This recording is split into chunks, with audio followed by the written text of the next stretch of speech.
오늘 부활주일로 우리가 기념해서 예배드리는 복된 날인데, 예수님의 부활은 나와 여러분들의 부활인 줄로 믿습니다. 우리의 과거의 부활, 현재의 부활, 미래의 부활입니다. 이보다 더 복된 소식이 없습니다. 정말 그런 의미에서 우리가 예수님이 십자가에 죽으실 때는 3일 동안은 침통한 나날이었지만, 그러나 부활의 아침부터서는 제자들이 놀라기도 하고 두렵게도 너무 깜짝 놀라 기쁜 소식이라고 했습니다. 이 기쁜 부활의 기쁨이 우리 모든 성도들에게 즐겁고 기쁜 복된 부활의 귀한 복된 나날들이 되시길 바랍니다. 제가 이 본문의 말씀은 언제나 그 절기 설교가 하기가 어렵습니다.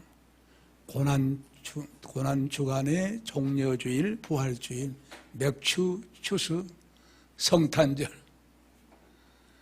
지정에 있는 말씀이잖아요. 어떻게 반복되었는가 싶어가지고 과거에 설교했는가 살펴보니까 2016년 3월 27일 부활주일날 이 본문 가지고 설교를 했어요. 그러나 좀 다른 의미에서 이제 말씀을 조명해서 은혜 받고자 하는데, 오늘 이 말씀은 주님은 왜 갈릴리로 가셨을까? 왜 갈릴리로 찾아가셨을까? 그런 말씀을 묵상해 보겠습니다. 이 세상 사람들은 인류의 역사를 무엇을 중심으로 보고 있냐면, 표면에 나타나는 나라와 민족들의 현상, 그것을 역사로 보고, 그래서 과거에 이루어진 역사, 현재 상황 속에서 이제 미래의 역사를 추측하기도 합니다. 그러나 하나님의 놀라운 말씀을 통해서는 모든 세계 역사를 미리 예언해 놓고 있어요. 어떻게 흘러간다. 여러분, 우리는 그런 말씀들이 성경에 다 기록되어 있으니까 어떻게 흘러간다 이미 다 성경에 예언되어 있어요.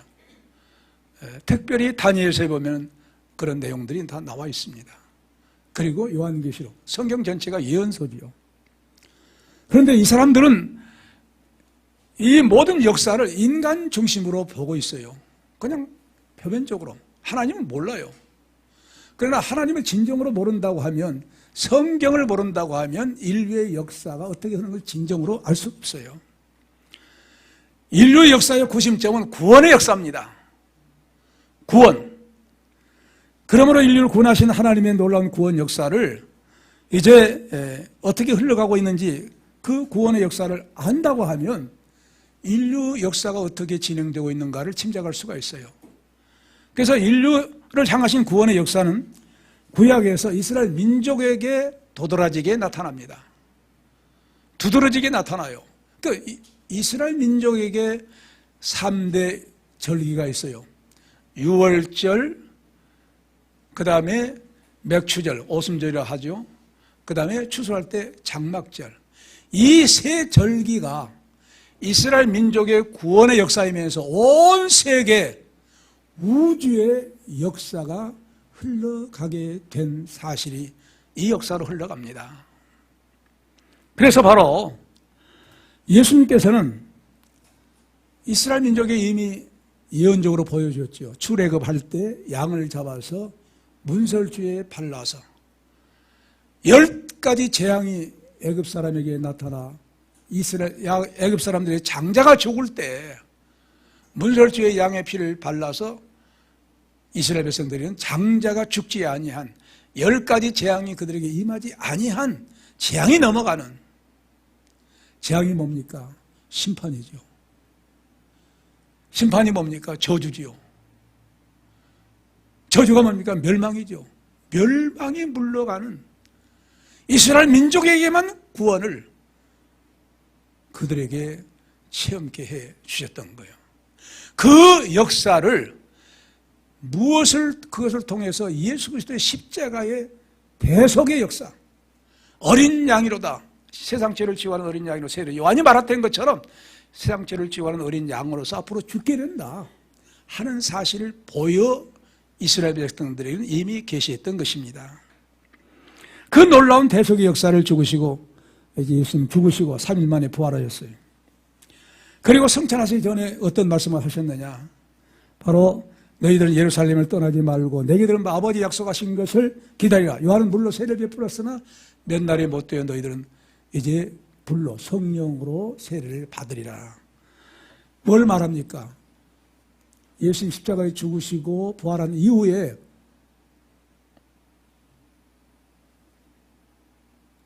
오순절날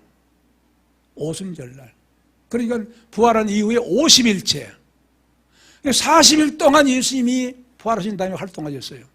그리고 성찬하시면서 몇 날이 못되어 그 말은 열흘 후에는 그 말이에요.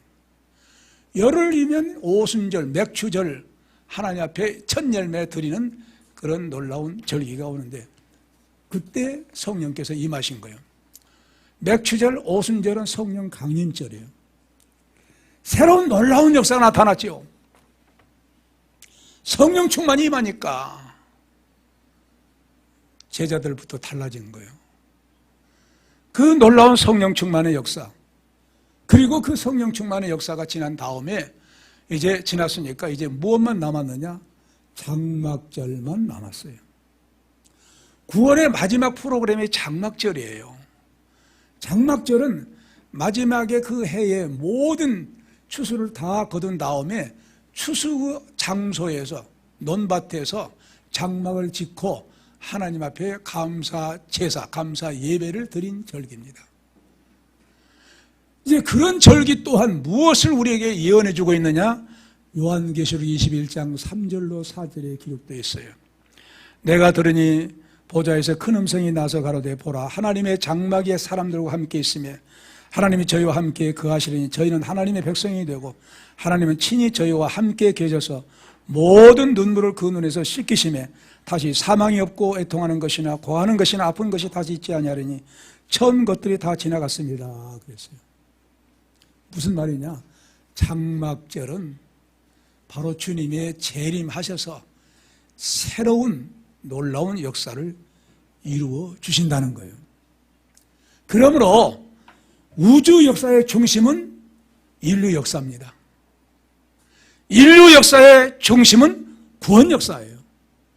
구원 역사의 중심은 예수 그리스도의 역사예요.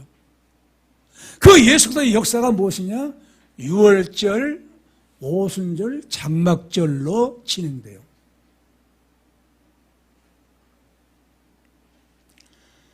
그렇다고 하면 이제 우리에게 오순절이 임했어요. 이미 6월절 지났고 예수님 십자가 죽으셨으니까.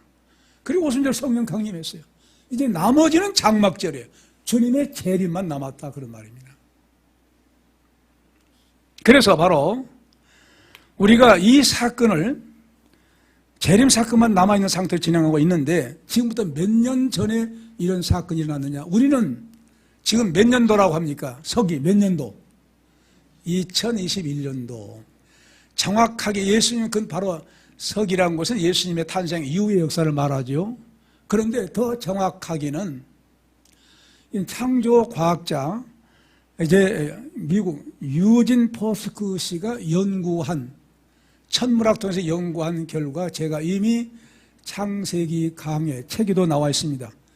169페이지에 나와 있는 내용입니다만 그분이 연구해서 밝혀보니까 예수님 탄생이 2021년 전이 아니라 2021년에다가 6년을 더 붙여 BC 6년 5월 14일이라는 거예요. 그러면 정확하게 예수님께서 이제 탄생하신 연도는 2000 몇 년입니까? 바로 2027년. 그런데 예수님께서 몇 년 동안 공생에 사셨어요? 33년 동안. 그럼 몇 년입니까? 합하면 2060년. 2060년 전에 십자가에 죽으시고 부활하신, 이건 창조 과학자들이 천문학에 의해서 돌려보니까 딱 그렇게 나오더라 이거예요. 제 말이 아니에요. 그렇다고 하면 지금은 바로 60년 전에 예수님이 십자가에 죽으시고 부활하신 거예요. 저는 이런 사실을 제 자신이 생각해 봅니다. 여러분, 창조 며칠 했어요? 6일 동안 했어요. 그 다음에 제7일째 안식 하나님 앞에 예배드린 날이었어요.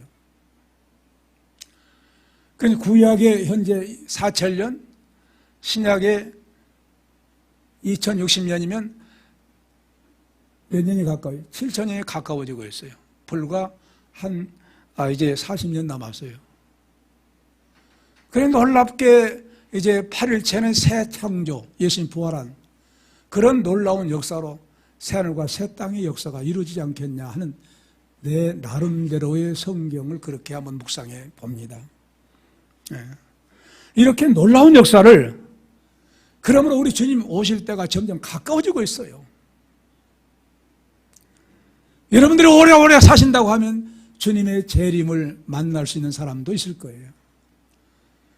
그런데 예수께서 뭐라고 합니까? 부활하신 다음에 이제 부활하시기 전에 겟세마네 동산 기도하시기 전에 이런 말씀을 했어요. 예수께서 제자들에게 이르시되 오늘 밤 너희가 다 나를 버리라. 기록된 바 내가 목자를 치리니 양의 떼가 흩어지리라. 스가랴 13장 7절 말씀 가지고 예언한 거예요. 그러나 내가 살아난 후에 너희보다 먼저 갈릴리로 가리라고 말씀하신 거예요. 그래서 그 갈릴리로 가리라고 말씀하실 때 갈릴리로 가신 거예요. 자, 갈릴리는 어떤 곳입니까? 거의 제자들의 향촌이에요. 고향이에요. 예수님도 거기에요. 거기서 자랐어요. 그래서 갈릴리에서 제자들을 부르신 거예요. 그런데 이 말씀에서 특별히 물고기라는 말이 많이 나와요. 물고기라고 한 말이 한 번 나와요. 고기란 말이. 물고기란 말이 한 번 나오고 고기란 말이 4번 나와요. 생선이란 말로 번역된 말이 3번 나와요. 그래서 전부 다 생선, 고기나 물고기나 우리는 같은 맥락으로 보지 않습니까? 그러면 8번이 나와요. 오늘 본문에. 그럼에도 불구하고 똑같이 우리는 물고기, 생선 같은 의미예요. 그런데 원문은 달리 썼어요. 말이 달라요. 이제 사도 베드로가 나는 물고기 잡으러 간다. 그 물고기란 말과 그 다음에 예수님께서 얘들아 너에게 고기가 있느냐. 그 고기란 말과 그 다음에 고기 잡은 다음에 고기가 많아. 그물을 끌고 그 고기란 말과 생선이 놓였고 떡도 있더라. 그 생선. 지금 잡은 생선을 가져오라 할 때 그 생선 달라요. 큰 고기가 153마리더라. 큰 고기란 말이 달라요. 또 생선도 그와 같이 하시니라 한 말씀 있는데 8번이 나오는데 바로 이제 이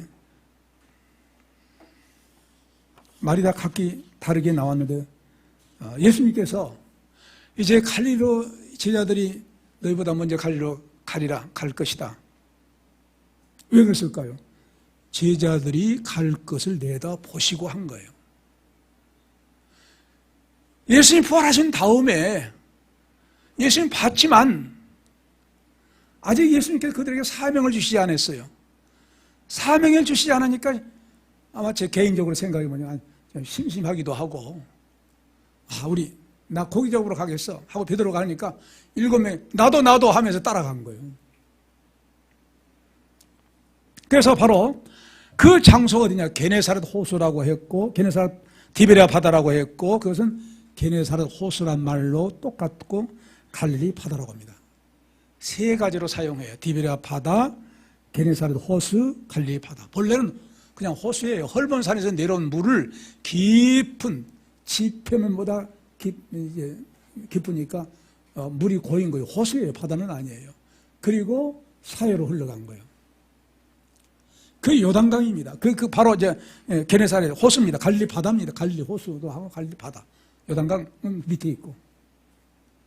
너무 크니까 바다라고도 해요. 호수라고도 해요. 거기서 고기 잡으러 가겠다고 한 겁니다. 대부분의 제자들의 향촌이 바로 그곳입니다. 그래서 바로 어떤 제자들 따라났습니까? 시몬 베드로가 간다고 하니까 도마, 나다나엘, 세베대 2아들 야고보와 또 다른 사람들 7명이 함께 가요.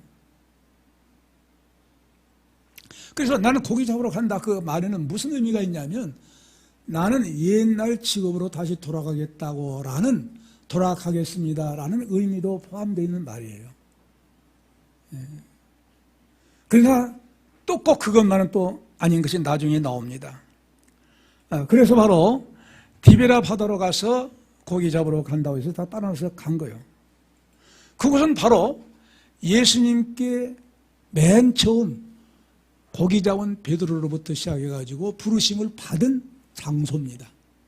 그래서 돌아가니까 3년 전에 배, 그물 그대로 있는 거예요. 그걸 가지고 잡는 거예요. 잡은 거예요. 예. 베드로는 어떤 사람입니까? 대단한 신앙 고백을 하지요. 마태복음 16장 16절에 주는 그리스도시요 살아신 하나님의 아들입니다. 만점 신앙 고백을 한 거예요. 올바로 본 거예요. 그러니까 예수님 너무 좋아서 바요나 시몬아 내가 복이 있도다. 이를 내게 알게 하는 혈육이 아니라 하늘에 계신 내 아버지시니라. 아버지께서 내게 알려주셨다. 너무 좋아가지고 너는 베드로라 이 반석 위에 내 교회를 세우겠다. 베드로란 반석이 아니에요. 예수님이란 반석 위에 교회를 세우겠다는 거예요. 그래서 천국 열쇠도 줘요. 내게 주리니 내가 땅에서 무엇이니 매면 하늘에서 매일 것이요 내가 땅에서 무엇이니 풀면 하늘에서 풀리라. 천국 열쇠. 여러분 천국 열쇠가 뭡니까? 예수 그리스도의 이름 권세예요. 여러분 예수 그리스도의 이름 믿어요 안 믿어요? 믿지요. 그러면 베드로만 받았겠습니까? 나와 여러분도 천국 열쇠 받은 줄로 믿습니다. 천국 열쇠 받았어요. 그러니까 여러분 전도하면 믿지 않아요. 그 열쇠 놀라운 권세예요. 전도하니까 믿어. 천국 열쇠 사용된 거예요. 베드로만 받았다고 생각하지 마세요. 나와 여러분도 천국 열쇠 가지고 있어요. 근데 못하고 있어요? 사용하고 있어요? 안 하고 있어요? 안 하고 있는 것뿐이에요. 해야 돼요. 해야 될 줄로 믿습니다. 하시기 바랍니다. 자, 그런데 그 다음에 오늘 밤에 너희가 다 나를 버리라 기록된 바 13장 7절 목자를 치는 양의 떼가 흩어지리라. 그러니까 베드로가 말합니다. 아이고 예수님 다 주를 버리고 도망할지라도 난 안 버려요 하고 주님 안 버리겠다고 고백을 해요. 언제든지 버리지 않겠습니다. 그러니까 예수님 또 뭐라고 합니까? 아니야 오늘 밤 내가 다굴기 전에 3번 부인할 것이다 그래요. 그러니까 또 베드로가 또 뭐라? 아이고 나는 주와 함께 죽을지언정 부인하지 않겠습니다 라고 고백했어요. 그런데 얼마 안 돼서 가야바의 법정에서 3번이나 부인하고 말았어요. 여자 한 종이 나와가지고 당신 이제 그분과 함께 있었다고 하니까 뭐라 합니까? 가야바의 법정에서 난 아니라고 했어요. 두 번째는 맹세하고 부인했어요. 맹세는 뭔 줄 아요? 맹세는요 생명을 걸고 한 것이 맹세입니다. 그래서 맹세할 때는 짐승을 쪼갠 거예요. 이 지키지 않은 짐승을 쪼갠 것처럼 내가 죽는다는 거예요. 이게 맹세예요. 그 생명 걸고는 맹세하고 부인한 거. 그러니까 끝나버린 거예요. 주님 모른다고 맹세하고 부인했어요. 그 다음에 3번째는 저주하며 맹세. 저주했어요. 기가 막혀요. 저주하면서 맹세하면 난 그 사람 알지 못한다고 또 부인했어요. 완전히 끝나버렸어요. 그런데 베드로는 뭘? 다 굴기 전에 내가 3번 나를 부인하나 한 말씀이 생각나서 밖에 나가서 심히 통곡했다 했어요. 회개했다고 그랬어요. 끝났는데 닭이 울면 닭 울기 전에 내가 나를 3번 부인할 것이라는 말씀이 생각나서 통곡하며 회개했다고 그랬어요. 그러면 우리가 생각할 때는 베드로가 대단히 회개를 잘했네 그렇게 생각할 수 있잖아요. 베드로가 그렇게까지 했어? 가룟 유다는 자살하고 끝났는데 가룟 유다도 뉘우쳤어요. 하지만 자살로 끝났죠. 근데 거기에 누가 그렇게 하게 한 줄 아세요? 주님께서 이미 중보기도 해 놓으셨어요. 이 모든 일들이 일어나기 전에 누가복음 22장 32절에 그러나 내가 너를 위하여 내 믿음이 떨어지지 않기를 위해서 기도했다 그랬어요. 그 기도를 한 다음에 이런 역사가 일어난 거예요. 그러니까 베드로가 회개한 것도 누구 때문에 회개한 거예요? 예수님의 중보 기도 때문에 회개한 거예요. 나와 여러분들이 진정으로 회개했다고 하면 우리 주님의 중보 기도 때문에 회개하게 된 줄로 믿습니다. 그걸 보여줘요. 내가 하나님의 은혜 받아서 회개했어. 그렇게 생각해야죠. 그 은혜는 중보기도, 성령께서 중보기도 하시고 예수님 중보기도 하신 거예요. 그러니까 자랑할 것이 없어. 내가 회개를 정정으로 했다 할지라도 자랑할 것이 없어요. 왜? 우리 주님께서 나를 위해서 중보기도 하시고 성령께서 내 안에서 복통을 터지라고 가슴을 치며 그분이 중보기도 해 놓으셨기 때문에 너 회개해. 회개 안 하면 안 돼. 마음이 평안이 없어. 그래서 회개하게 된 것입니다. 그리고 부활하신 주님이 뭐라고 합니까? 내가 살은 후에 너희보다 먼저 갈리로 가리라. 그러니까 제자들이 갈리로 오기 전에 먼저 가 계신 거예요. 그걸 뭘 보고 할 수 있느냐? 이미 제자들이 오면 배가 고플 것이다 생각하고 떡과 생선을 준비해 놓으셨어요. 예수님이 만찬을 준비해 놓으셨어요. 그런 주님입니다. 근데 그때까지 몰랐죠. 몰라요. 왔어도 몰라요. 이제 마태복음 28장 7절은 천사가 제 확인시켜줘요. 너희보다 먼저 갈리로 갈 것이다. 거기서 만나리라. 그러니까 베드로가 한 말은 난 고기 잡으러 가겠다고 한 말은 어부 직업으로 다시 돌아가겠다고 한 의미도 포함되어 있지만은 사실은 너희보다 먼저 갈리로 갈 것이다 한 예수님의 부활 후에 만났죠. 일자 만나신 주님이 가신다고 했으니까 기대하고 갈리로 갈 수도 있다 그런 말입니다. 그래서 바로 이제 7명이 이제 가서 3년 전에 버려뒀던 배를 다시 손질하고 그물을 다시 손질해서 이제 바다에 나간 거예요. 갈릴리 호수에 나간 거예요. 동료들과 함께 고기를 잡은 거예요. 잡았어요? 못 잡았어요? 한 마리도 못 잡았다고 했어요. 한 마리도 못 잡은 것은 뭘 말합니까? 사업의 실패요, 성공이요? 실패죠. 일이 잘 된 거요, 못 된 거요? 못 된 거죠. 망한 거죠. 그런데 그때가 예수님을 만날 기회입니다. 우리가 망할 때, 우리가 실패할 때 부활의 주님이 찾아오신 기회가 될 줄로 믿습니다. 그래서 왜 한 마리도 못 잡았느냐? 그 이유는 실패는 부활의 주님을 만나기 위한 필연적인 과정이었어요. 나와 여러분들이 생활하면서 어떤 일이 잘 안 된다 할지라도 이때는 바로 주님을 만날 만한 때구나, 기도하라고 한 때구나 라고 생각해서 주님을 만날 수 있는 기회로 역전시키기를 바랍니다. 그럼 해결되죠. 한 마리도 못 잡아. 그 시점에 주님이 나타나신 것이. 나타나서 뭐랍니까? 얘들아 그래요. 얘들아 그래요. 지금 제자들은요 나이가 많아요. 베드로는 결혼한 사람이에요. 가정을 꾸린 사람이에요. 근데 그 청장녀들 보고 얘들아 그래요. 얘들아. 예수님은요 부활하신 다음에 예수님은요 차원이 또 달라요. 너희들은 피조물이야. 내 창조물이야. 그물을 배 오른편에 던지라고 합니다. 그리하면 얻으리라. 네. 던졌더니 고기가 많아서 그물을 둘 수가 없다고 했어요. 누가 먼저 알아챕니까? 사랑하는 제자 사도 요한. 사도 요한이 먼저. 왜? 사랑을 많이 받은 사람이 먼저 안 거예요. 사도 요한이 베드로 보고 주님이시다 그러니까 랍비라고 하네요. 선생이라고 하네요. 가룟유다처럼 선생이라고 하네요. 주님이시라고 하네요. 그러니까 어부 노릇을 하고 있는 그 간단한 몸의 옷에 겉옷을 집어 입은 거예요. 왜? 예의를 갖추기 위해서. 그리고 헐레벌떡 이제 작은 50간쯤 되는데 이제 예수님을 바다에 뛰어내린 거예요. 50간쯤이라고 하는 한 90m 정도 된다고 합니다. 100m 가까이 된 거예요. 막 뛰어내려서 올라온 거예요. 그래 올라오니까 육지에 숯불이 놓여있고 생선이 놓여있어요. 누가 준비한 거예요? 예수님이 식사를 다 준비해 놓은 거예요. 그래서 여기서 고기가 없다.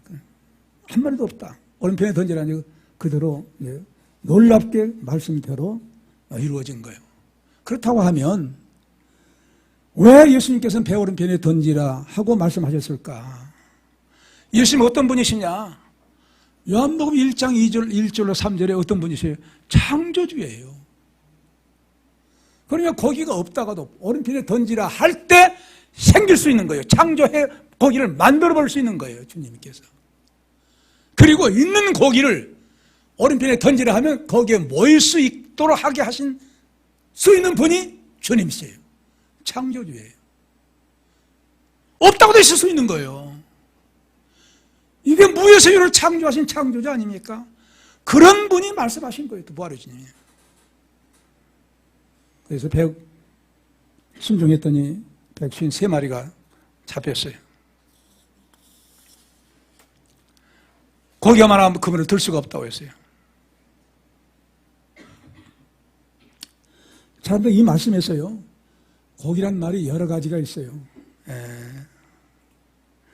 예수님께서 너에게 고기가 있느냐 할 때는 어떤 고기를 말하냐 하면 먹을 만한 고기가 있느냐 그런 의미의 말입니다.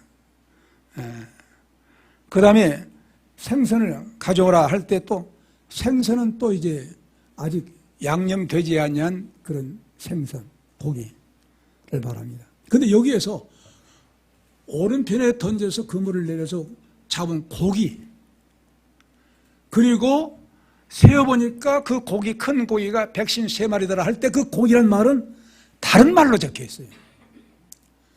우리에게 놀라운 교훈을 주기 위해서요. 그 말이 바로 헬라어로는 이크두스란 말입니다. 이란 말은 예수, 크란 말은 그리스도, 그 다음에 뒤란 말은 데오스, 하나님, 히오스, 아들, 그 다음에 마지막 소텔. 무슨 말이냐? 예수 그리스도, 하나님의 아들, 우리의 구세주라고 하는 그런 의미가 있는 고기를 건진 거예요. 할렐루야. 그런 의미가 있는 그 고기. 그래, 이름이 달라요. 이건 왜 다르게 하느냐? 사명을 주시기 위한 그런 의미로서 다른 말로 기록한 거예요. 그러니까 또 잡으니까 몇 마리가 나왔어요. 큰 거 그물 올리는 게 몇 마리? 몇 마리라고 했어요? 몇 마리라고 대답해 보세요. 크게. 153마리.